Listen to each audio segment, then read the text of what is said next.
پیام حمایت از اعتصاب غذای 12 زندانی سیاسی. به نام خدا. ان الذين قالوا ربنا الله ثم استقاموا فلا خوف عليهم ولا هم يحزنون. محققاً کسانی که گفتند پروردگار ما الله است، سپس ایستادگی کردند، بیمی بر آنان نیست و غمگین نخواهند شد. قرآن کریم.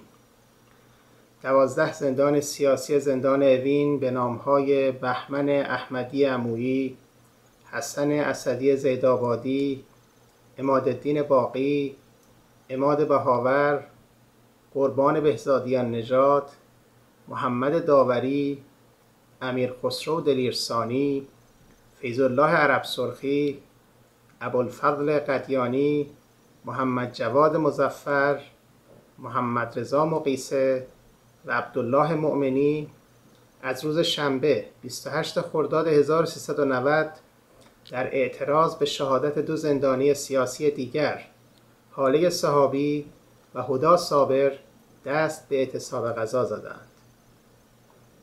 هاله فرزند ارشد زنده یاد عزت الله صحابی در زمان مرخصی از زندان و در مراسم تشییع و تدفین پدر سرفرازش در پی ضرب و جرح مأموران امنیتی مظلومانه به شهادت رسید. هدی صابر از صحابه خاص صحابی که 10 ماه به شکل غیرقانونی در بند بود، در پی شهادت هاله صحابی دست به اعتصاب غذا زد و در بهداری زندان مورد ضرب و شتم قرار گرفت و ساعاتی بعد مظلومانه به شهادت رسید. اینک همبندان هدی که راوی و شاهد صادق فاجعه بودند، برای پیشگیری از تکرار این ستم آشکار و همدردی با خانواده داغدار شهدای جنبش پیش قدم شدند. نظام جمهوری اسلامی که قرار بود برآیند جمهور ایرانیان باشد و بر طبق موازین اسلامی عمل کند، به شهادت اعلم فقیهان قم اکنون نه جمهوری است و نه اسلامی. منتقدانش را برخلاف قانون و موازین حقوق بشر و تعالیم اسلامی به زندان می‌افکند. در محاکمه‌های سیاسی برخلاف نص قانون اساسی بدون هیئت منصفه و غیر علنی، قضات کاملا وابسته و ناصالح احکامی غیر عادلانه صادر می‌کنند. در زندانی که قرار بود دانشگاه باشد، حقوق پایه زندانیان مکرراً نقض می‌شود و زندانیان سیاسی به شدت تحت شکنجه و فشارهای دائمی روحی و گاه جسمی قرار دارند. بازجویان ولایت مطلقه دارند و برای گرفتن اقرار از زندانی بی‌دفاع هیچ حد و مرزی نمی‌شناسند. در جمهوری اسلامی ارزانترین کالا جان و آبروی منتقدان و مخالفان سیاسی است. مقامات جمهوری اسلامی ایران نشان دادند که جان شهروندان مخالف برایشان هیچ ارزشی ندارد. برخی زندانیانی که گفته می شود در زندانهای ایران کشته شده‌اند و نامشان فاش شده است، گواهی بر این مدعاست. از سعیدی سیرجانی 1374 اوین، زهرا کاظمی 1382 اوین، اکبر محمدی 1385 اوین، زهرا بنی یعقوب 1386 بازداشتگاه بسیج همدان، امیر جوادیفر، محسن روح الامینی و محمد کامرانی تابستان 1388 بازداشتگاه کهریزک تا هدی صابر خرداد 1390 اوین. در 15 سال اخیر حداقل هر 11 ماه یک زندانی سیاسی در زندانهای ایران کشته شده است. جمهوری اسلامی هر نوع اعتصابی را تخلف از قانون حساب کرده، اعتصاب غذا در زندان را نیز غیرقانونی شمرده، با مرتکبین آن با تحقیر، خشونت و سلول انفرادی برخورد می کند. اعتصاب غذا که رنج فراوانی به زندانی وارد می کند و احتمال آسیب‌های جدی و مرگ در آن منتفی نیست، زمانی از سوی زندانی مستأصل اختیار می شود که هیچ راهی برای احقاق حق و هیچ مرجعی برای تظلم نمی شناسد. اعتصاب غذا نوعی مقاومت و نافرمانی مدنی است.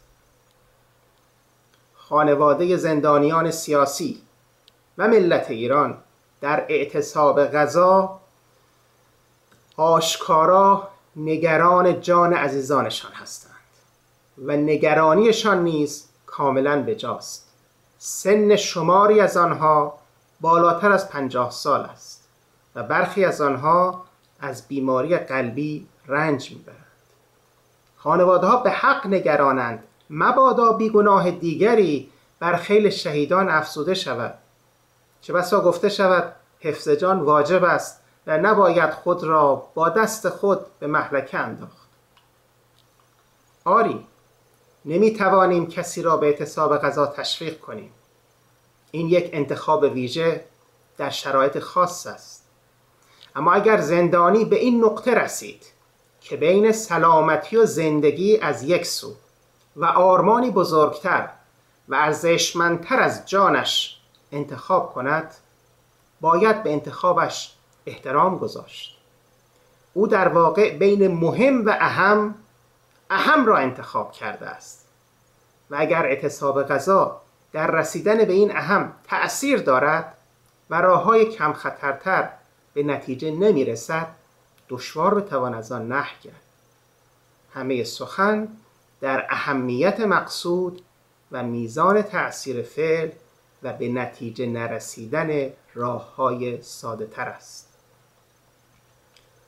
افرادی که پیام اعتراض زندانی مستأصلی که جانش را در طبق اخلاص گذاشته و اعتصاب غذا کرده است میشنوند، وظیفه اخلاقی و تکلیفی دینی بر عهده دارند. اگر نگران جان و سلامتی همفکر، همراه و هموطن خود هستیم، باید بکوشیم صدای اعتراض او را به بالاترین شکل ممکن به گوش دیگر هموطنان و جهانیان برسانیم و با همراهی با اعتراض آن را به مطالبه ملی و بین المللی تبدیل کنیم و با یافتن راه‌های دیگر دستیابی به مقصود را تسهیل کنیم. در این میان آنها که از منزلت و موقعیت بیشتر اجتماعی برخوردارند مسئولیت سنگین‌تری متوجهشان است.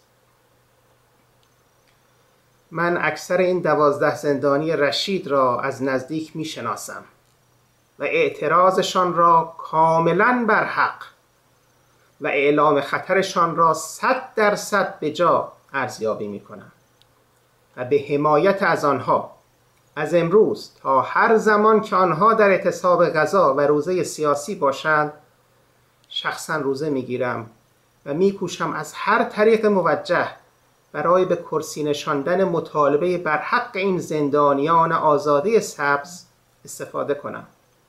این کمترین کاری است که میتوان انجام داد و بیش از این هم موظفیم راه‌های دیگر را برای رسیدن به این مقصود حق بیابیم و بپیماییم. امیدوارم مسئولان جمهوری اسلامی به خدایند و صدای اعتراض ملت ایران را قبل از آن که دیر شود بشنوند و بیش از این بر رنج ملت نیفزایند و در پی بی‌آبرویی خود نکوشند. در این ایام با برکت رجب و شعبان که بهار عبادت است، خداوند را به بزرگیش می‌خوانیم که نظر لطفی به این ملت مظلوم بیفکند و به آنان کمک کند تا شر حاکمان مستبد و خودکامه‌ای که وهن دین و سد راه خدا شده اند از سرشان کم کنند. حاکمانی که از عدالت علی داد سخن می‌دهند اما روی معاویه را سفید کردند. نیک می‌دانیم که استقرار عدالت و آزادی میوه استقامت و صبر است. و السلام.